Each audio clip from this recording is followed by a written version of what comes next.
थांमोनाथ' thumbnail आरो title नुखाबायनो आरो बांसिनानो बे भिडिअखौ फेसबुकाव मोन्दों नङा होमबा थ' आंनो फेसबुकाव मोन्दोंबा आरो नोंथांमोना बहा मोना जानो थ' नोंथांमोना मोनसे भिडिअ क्लिप दिन्थिनो बे भिडिअखौ नायना लाग्रोबानो जाबाय। आं फंनैसो बिबुंथि होनो नागिरदों फेसबुकाव। बिबुंथिया जाहैबाय दा जोंनि सोलिबाय थानाय बिसानि 6 एवार्ड फांसननि सोमोन्दै। दा बाथ्राया जाहैबाय आं जुरि मेम्बारनि सायावसो बेखौसो फंनैसो बुंनो सानदों। बेयाव माबाफोर गोरोन्थि जायोब्ला निमाहा मोनगोन होनना आं सानदों। दा बाथ्राया जाहैबाय जोङो बेयाव मोननै केटेगरिनि जा सिनेमा नायदों, खिन्थु मोननै केटेगरिखौबो जयैनो मोनसेयावनो नायनाय जादों। बाथ्राया जाहैबाय आर्ट मुभि हिसाबै रजनी बसुमतारी मेडामनि आरो दा लकेल फिल्म जिथु कमार्शियेल मुभिनि सायाव आरो। दा बाथ्राया जाहैबाय मेडाम रजनी बायदिनि जिथु गराय फाख्रि सिनेमाया गोबां जायगायावनो आसामनि गुबुन गुबुन स्टेटआवनो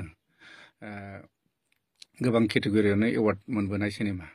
दा बे सिनेमाया जोंनि नैबे लकेल जिथु एवार्ड फांसनावहाय मा हिसाबै बे कम्पिटिसन नांगोन। जा आर्ट फिल्मखौ हिसाबै एक्सट्रा नायनांगौमोन आरो कमार्शियेलखौ नायनांगौमोन। दा जयैसो नायनाय हिसाबै दा मेडामनो जिथु बेस्ट फिल्म बा बेस्ट डाइरेक्टर जुदि मोनाब्ला मेडामखौथ' लासिं सिं खालायनाय जागोन जों जिथु जोंनि बिसानिफ्राय आरो।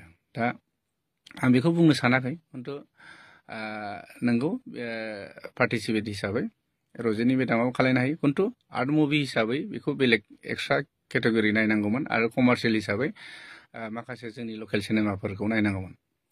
दा बिथाङा जाय सिनेमाया नाखि गोबां आसामनि स्टेटनि बाहेरायावहायनो एवार्ड मोनबोखानाय सिनेमा, बे सिनेमाया मा हिसाबै जोंजों कम्पिटिसन नांनो। दा बेनो मथा मथि नांगौबा स्पेसियेल मोनसे जुरि एवार्डनिफ्राय स्पेसियेल एवार्ड होजायोमोन आरो मान सन्मान खालामनानै, खिन्थु कम्पिटिसनाव होआलासिनो आं बेखौ नुहुरदोंमोन आरो। बे आंनि साननायसो आरोखि।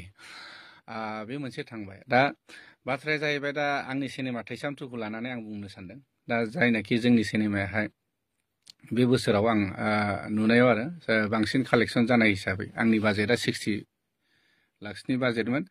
दा बे सिनेमाया मथा मथि 98 लाखसो कालेक्सन जानाय जादों आरोखि।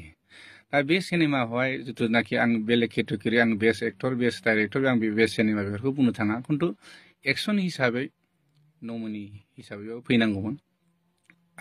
आंनाबो जाथारदों बे नङा, एवार्डखौ आं मोनथारनांगौ बे नङा, खिन्थु नमिनि हिसाबै फैनांगौमोन। जों एसे आनकमन लेभेलनि जों एक्सन बानायनाय जादोंमोन। दा आं बेयाव सानो माखासे पलिटिक्स सोलिनाय दं। आरो आं खोनानो मोन्दों जुरि मेम्बारफोरनिफ्राय आं खोनानो मोन्दों, बेसेबां सैथो आं खोनानो मोननायसो, खिन्थु आंनि सिनेमाया कपि हिसाबै बे कपि हिसाबै आंनि सिनेमाखौ एवार्ड बा नमिनि होआ होनदों। खिन्थु बाथ्राया बिदि बे नंद्राया जानो हागौ, खिन्थु खोनानो मोननायाव आरो। खिन्थु आं बेखौल' बुंनो सानदों जे जुदि कपि सिनेमाब्ला बेस्ट सिंगार जिथु नमिनेट होदों, बेस्ट मेकआप होदों आरो बेस्ट मिउजिक जिथु डाइरेक्सननि जुदि नमिनि होदों, बे बोरै फैनो मोनखो?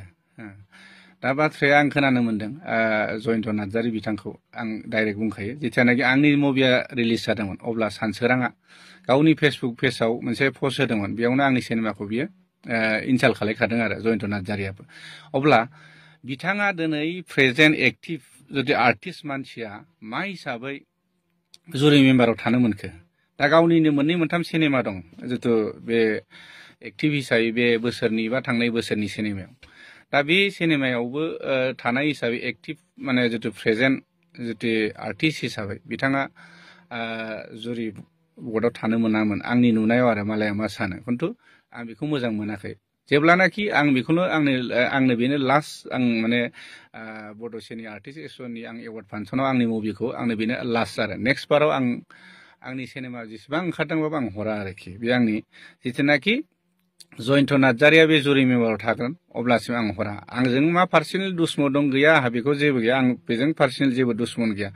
खिन्थु बाथ्राया जाहैबाय जिथियानाखि रिलिज जानाय समावनो बे आंनो मोनसे कमेन्ट होदोंमोन, बे नेगेटिभ कमेन्टखौ आरोखि। दिनै आंनि सिनेमाया कपि जादों, खिन्थु हलिउड बलिउडफ्राबो बिराद कपि खालायो, खिन्थु बिथांमोनाबो दिनै बेबायदिनो सोलिदों।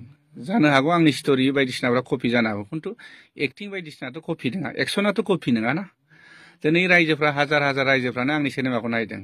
दा आं बेलेग केटेगरिखौ बुंनो थाङा, आंनि एक्सनखौ माने जोंनि आसामनि बा अल आसाम बा अल बड' जोंनि जेसेबां बर'फ्रानो आंनि सिनेमाखौ अनसायदों बे हिसाबै आंनि सिनेमायाबो कालेक्सन जादों जिथुनाखि 60 लाख बाजेटनि सिनेमा 98 लाख दासिम माने कालेक्सन जाना दं आरोखि ओंखायनो आं बेखौ बारा मोजां मोनाखै आरो बिथाङा जुरि मेम्बाराव थानायखौ आं मोजां मोनाखै जेब्लासिम माने बे जुरि मेम्बाराव थागोन बिथां जयन्त नार्जारिया अब्लासिम आं सिनेमाखौ आङो बिसानो आङो एवार्ड फांसनाव हराबो खिन्थु बेनो आं बिसानि सार्टिफिकेटखौ लागोन आं बिसाखौ फोथायो खिन्थु माखासे जोंनि जुरि मेम्बारफोरा पलिटिक्सखौ आं नुनो मोनदों बयबो बिथांमोनानो गोबां जोंनि आर्टिस्ट बा जोंनि प्रडिउसार डाइरेक्टरफ्राबो गोबां रायलायदों दिनै बुंनो हायैयावसो बुङाखै आं दिनै फकासाव बुंदों बेयाव जुदि माबाफोर गोरोन्थि जादोंब्ला आं निमाहा मोनगोन होनना सानदों खिन्थु लिगेलि थांनांगौ बे आरोखि ओंखायनो बिथाङा आंनि सिनेमाखौ कपि सपि नाया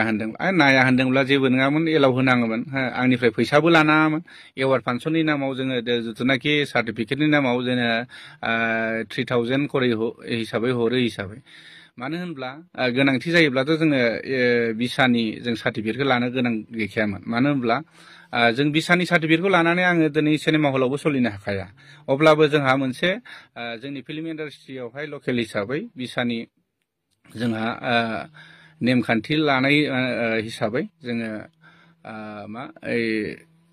सार्टिफिकेटखौ लानो गोनां हिसाबै जोंबो लायो सनमान खालायो जों बिसानि जोंबो सासे आर्टिस्ट जोंबो माने बिसानिनो मोनसे फेमिलि हिसाबै खिन्थु जों बे बिसानि सार्टिफिकेटखौ लानानै जोङो सिनेमा हलावबो जों देखायनो मोनखाया जोङो सेन्सार बर्डनि सार्टिफिकेट लाखानांगौ अब्लाबो जों नेग्लेक्ट खालाया बिसाया थांना थानांगौ जेब्लाबो नैबेखौ जों लुबैयो दा नोंथांमोनाथ' बे भिडिअखौ नुबायानो आरो बांसिनानो बे भिडिअखौ फेसबुकाव नुदोंमोन आरो जायफ्रा नुवाखै दा नुबाय आरोना माने बेखौनो आं आपडेट भिडिअ लानानै फैबाय थ' बेनोमोन लोगोफोर नेक्स्ट भिडिअ लोगो मोनसिगोन आरोना जास्ट नर्मेल जाबाय बाय बाय